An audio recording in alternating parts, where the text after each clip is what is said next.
Today we're going to be talking about some props that you can use in your yoga practice.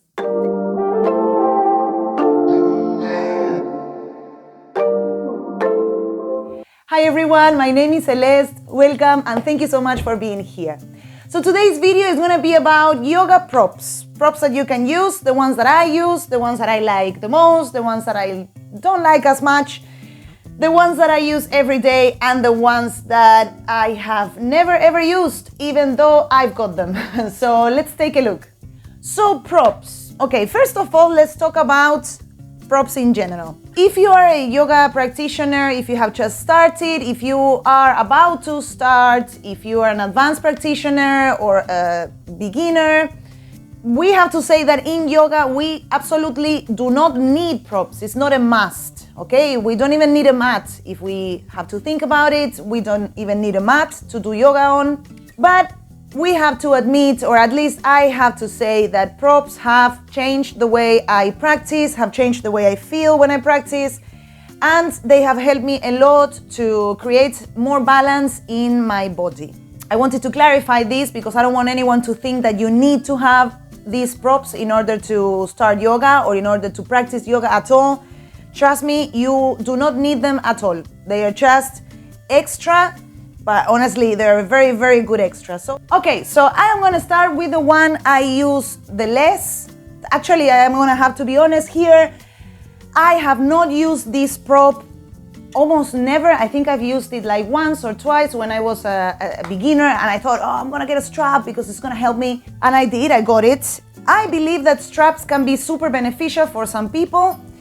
I have to admit that for me, this is not a go-to because of the following. Straps are usually used to go into poses and help your body reach somewhere. So for example, I wrap the strap around my foot, I grab the strap with my hand, bring it back, and I pull my leg back. Actually, I pull it closer to me, I pull it. For example, that's one that you can see. Another one would be to go into a seated forward fold and grab from the strap and bring yourself into the pose. So, having shown you this, I have to say that I have injured myself quite a bunch of times actually by doing passive stretches like the ones I have just shown. I started to not liking them anymore. I prefer much better to do active stretches or to go actively into the poses, like instead of yanking, even if I don't reach more than this, I prefer using my entire musculature on all my body to try to go into this pose, or all I've got to try to go into this one.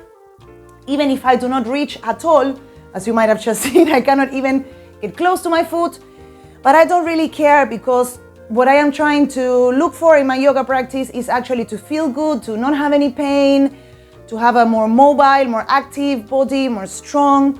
So I prefer to work actively on the majority of the times, or passively, but with my own body weight, not really using anything to add any weight, unless I decide so, like to use a natural weight. Okay, so prop number one, strap, not my go-to, but good one if you do enjoy passive stretches. Before we continue, I am gonna mention that the props that I am reviewing at the moment are the ones I've got, the ones I own, not all the ones that exist. There are way more props that you can check and you can add into your practice. There are a lot that I would like to have that I am probably gonna get at some point, but today we are reviewing the ones I have, and I hope this is helpful anyway. Another one that I don't use as much, but they're cool, is the parallettes.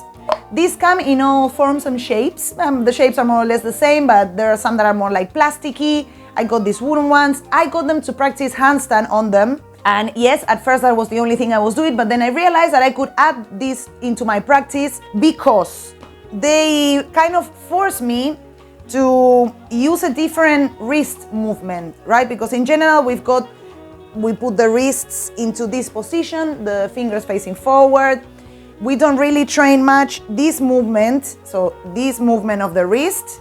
We train a lot this movement, flexion and extension, but we do not use that much this movement to the sides. And the fact that you have to grab the parallels this way in front of you actually gives you a different sensation, and it gives you a different training when it comes to moving the hands this way, right? Towards the front and back, rather than just flexion and extension.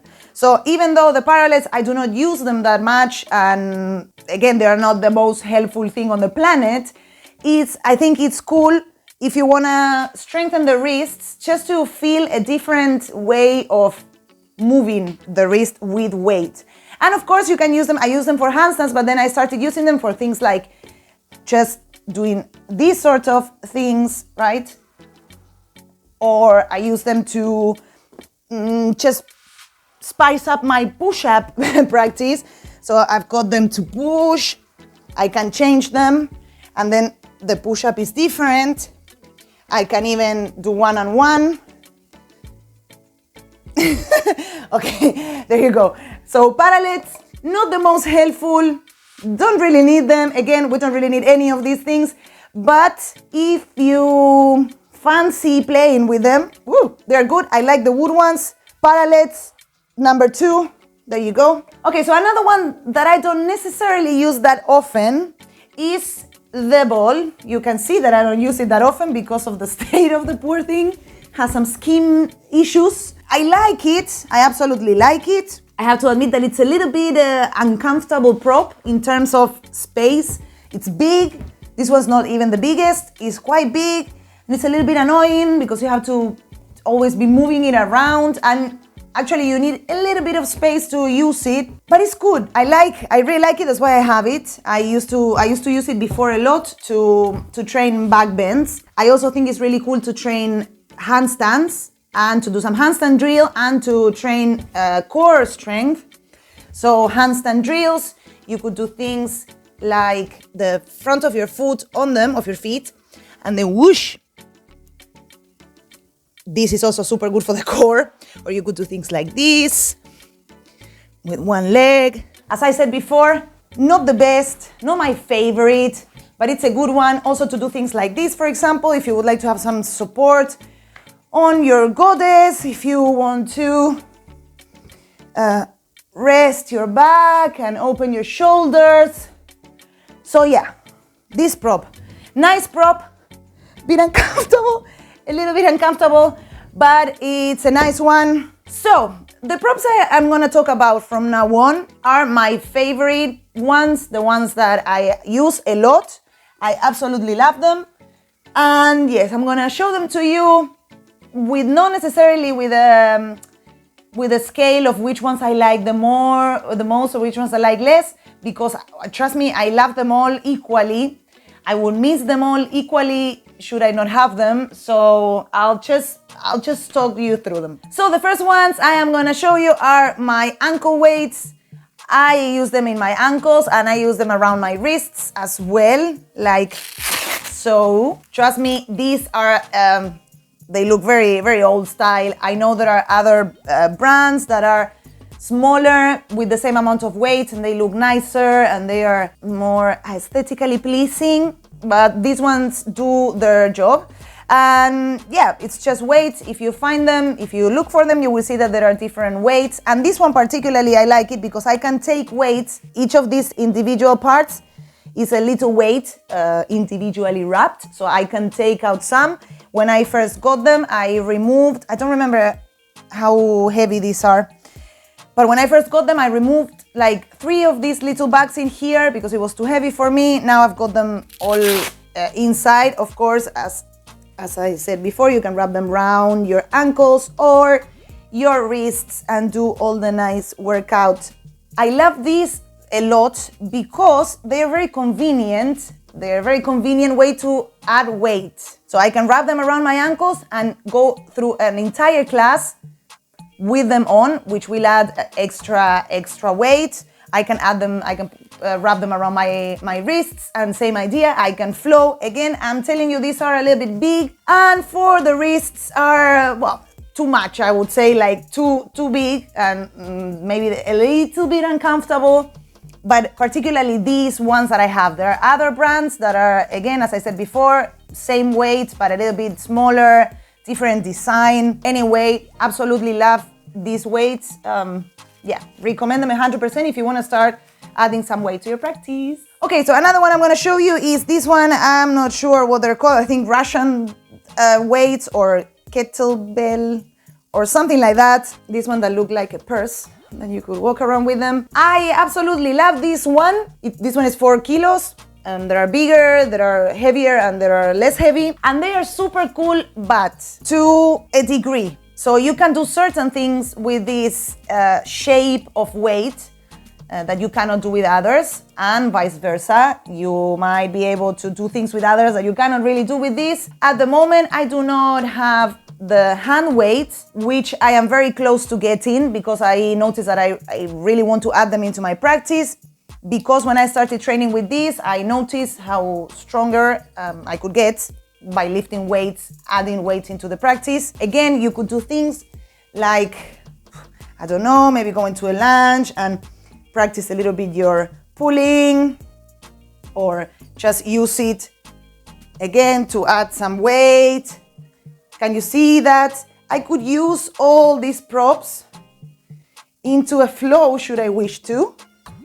I don't necessarily need to do a workout, like a gym workout. I can incorporate all these things into the flow, into the yoga flow. So yeah, this weight, cool, I use it. Again, I do not do weights every single training, but I am using it quite a lot. So it's a nice one to add. Let's talk about blocks. These are absolutely amazing because they help you go into poses without the need of really yanking your body. So I remember what happened to me at first when I didn't have the blocks, is that poses like, for example, half moon, I would really, still today, I would really struggle to reach the floor. And not reaching the floor would make me wobble a lot. So I was like, I really need something to rest my weight a bit so I can go into the pose. Here, my friends, this is when we use lovely blocks because I can actually rest my weight a bit on the block and I don't need to take my body into a position that feels really uncomfortable. So you can use it to modify poses that you would like to try, but it feels really difficult to go all the way to the floor, or like so as well. When I have this one on my other hand, it's not really needed. So there you go, to modify poses, use number one. Another use is to sit up on. So you can sit up on them. Woo, and it gives you a lot of space to do forward folds or just to be in meditation, to start the class, because it lifts the hips up, so it creates a little bit more space to fold, all to feel comfortable on the hip space. You can also put them under your knees, for example, in things like Baddhakanasanas, or on the floor as well. If you are resting, you can rest down and put this underneath your knees, or to modify shoelace into this kind of square shape, right? So modification of poses lifts you up from the floor. And the good thing is that you can also play with the block. It can give you a lot of awareness of certain things. So for example, we are working on hamstring. We keep the foot, so the heel close to our bum, so the hamstring is active, and we try to do hip circles. A lot of people let it flop out and the hamstring stops really working. So in order to bring awareness to it, we place a block in between and we think, okay, we don't have to let the block fall, which will make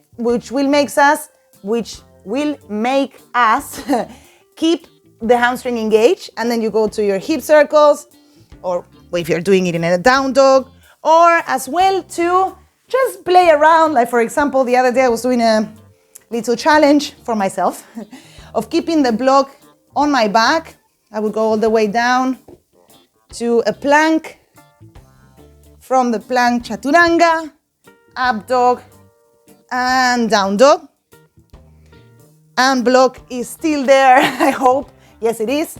So yeah, you can play around, modify, lift the floor a little bit so you can reach into the poses better. And yeah, my friends, blocks, amazing. Just having one at least is really good, but again, not needed. You don't need anything, but it is just a good idea to have them. There's these other kind of blocks that are thinner, as you can see, but wider. This one, I got it because I saw it, but I don't use it that much. It's too small, but maybe it's taller. Let's see.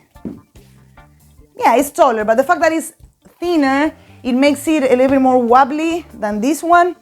But if it's just to rest your body on, like on the half moon, you could, yeah, it's higher. So perhaps you could use one of these. Then the last thing I want to say about the blocks, that is the one I completely dislike, like honestly it makes so bad for my body, is when we use it for the back. So say for example, we want to go into this shape. We can use the block there, maybe this one on our head. I don't like this at all. I've seen people really enjoying this, but to me it's terrible. It really makes my back hurt. I really feel my bones. I do like on the lowest level a restorative bridge, like so, or this one as well. I do like it for this shape, for this pose, but again, not my go-to when it comes to using the blocks for my spine. But you can try it and see it for yourself. I encourage you to try, because perhaps you find out that you absolutely love it. For this, it will bring me to bolster time. So, bolster, what a lovely piece of prop. I absolutely enjoy using the bolster. Honestly, it's one of those things that, again, I don't need, but I am glad I have. Usually I use bolsters for meditation or restorative or yin classes. Like for example, to sit up on it, like so. To meditate, I every time meditate on this, unless I am resting on my back, but if I have to be sat down, I do it on the bolster because it feels so comfortable. Like honestly, it's perfect because it gives you height, so it doesn't make your knees hurt. And it's really cushioning, so it's perfect. And for the back, for the spine, this one is absolutely amazing. Check this out. Oh, really, really, this has to be one of my favorite things to do with the bolster, is resting my back on it. You could also take your arms up. It makes your chest open a little bit more. Yes, for the back, perfect. Also to do things like, for example, supported child's pose. Or you could even do a forward fold, and you could start mixing the props like so. Put in the block, and then this. I hope it doesn't interfere with my mic. And then here. So again, we lift up the place where we're actually trying to reach. So yes, bolster. I absolutely love it. There are other types of bolster, a little bit more square, like more rectangular. I got this one, works perfectly fine. Whatever you've got, really, it will work very fine. So bolster, je t'aime, I love you, te amo, very good prop. All right, and then last is the lovely, absolutely amazingly useful resistance bands. So these, my friends, these are gold. I love resistance bands. Like, I have to say now, I just can't live without them. They are my favorite prop of all. Like really, if you would tell me you're not gonna have your mat anymore, or you have to choose between your mat and your resistance bands, I would say just let me the resistance bands, really, because they help me so much. Like honestly, these are my doctors. No, I'm just kidding, but really they do help a lot. Resistance bands, we can find loads of different shapes, loads of different colors, loads of different sizes, loads of different textures. So I've got these ones that are the long ones, and I've got the little short ones. They are meant to be used differently, but these ones, I love them. They come in different, they have the same length, but they are different strength. So some are softer and some are harder. So if you are starting, perhaps you want to use the softest one, and if you want to spice it up, then perhaps you want to use the strongest one. Resistance bands you'll use for a lot of things. You can use it to work on your strength. I use it a lot for my shoulders, for your back. You can use it to give information about something, like for example your breath. You can wrap it around your torso and breathe and push out towards the resistance band, so it will give you a lot of information to breathe. As I said before, you can use it for different exercises. Really, the possibilities of the resistance bands are so many, and you can use them for your legs, for your arms, for your head, for your neck, for whatever it is that you want. Really, resistance bands are awesome, like really awesome tool. I use these long ones for some type of movement, and I use the tiny ones for other type of movement. For example, got this one's the lightest. I wrap it behind my neck, put it in front of me, and I do chicken neck, like so, or to the side. Yeah, this is what I use this one particularly more. This one over here, it's the toughest one, and what I do with this one is I wrap it around my thighs and I work on these glutes. Ooh, you can do a lot of exercises with this band for your glutes. So resistance bands are amazing. Like, trust me, they are so good. Like, if you don't want to go lift weights but you want to get stronger, resistance bands are absolutely amazing. Yeah, there are so many ways that you can use them. You can tie them up to things and pull. You can wrap it around your body and do exercises without needing absolutely nothing but the band and your body. So my ultimate, most amazing prop is the resistance bands, because I love them, because they help me so much. I love you, girls. No, but honestly, they did. They helped me so much. They're really helping me to get stronger and to map some movements. If you say like, okay, which one is the one that you think is gonna help me the most? Trust me, but by far, resistance bands. So these are all the props that I have with me, that I own. So I wanted to show you the ones I have. I wanted to talk a little bit about them, because I remember when I first started, I wanted to have them all. And little by little, I started adding them into my practice, and I honestly really think they are very helpful. But again, you don't necessarily need any. You can just adapt, use the strength of your muscles to keep you in shapes. Just use your body alone to practice. It's absolutely fine. But should you wish to, you have the possibility to add props. And I am gonna be honest, I recommend 100% adding props into the practice, because they facilitate a lot of poses, they facilitate more strength, they give you more awareness of different movements. All right, so these are all the props I own. These are all the ones I wanted to show to you today. I hope you enjoyed this video. I hope you found some information. And if you did enjoy it and you think someone else might enjoy it, perhaps you wanna share the love, you can subscribe to my channel for more weekly content. Hit the notification bell if you want to be the first one to find out. And I will see you on the mat very soon. Bye-bye!